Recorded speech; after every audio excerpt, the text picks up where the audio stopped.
कवक रोग का उपचार, जाने आसान तरीके।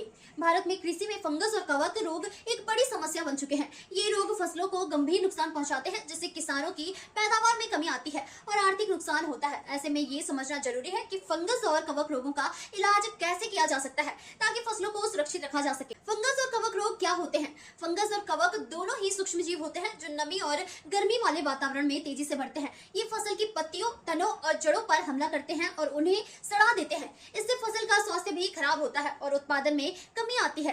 कृषि में फंगस और कवक रोग के लक्षण। कवक और फंगस रोगों के कई लक्षण हो सकते हैं, जैसे पत्तियों पर धब्बे।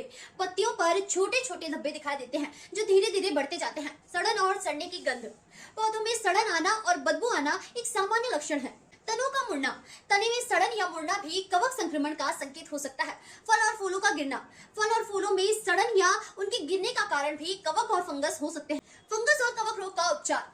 सही उर्वरकों का उपयोग। अच्छे और जैविक उर्वरकों का उपयोग करने से पौधों की सेहत बेहतर रहती है, जिससे कवक और फंगस के संक्रमण का खतरा कम होता है। फंगस रोधी रासायनिक उपचार। बाजार में कई तरह के फंगस रोधी रसायन उपलब्ध हैं, जिनका छिड़काव करके फंगस और कवक रोगों को कंट्रोल किया जा सकता है। इन रसायनों का सही तरीके से उपयोग करना जरूरी है। जैविक उपचार।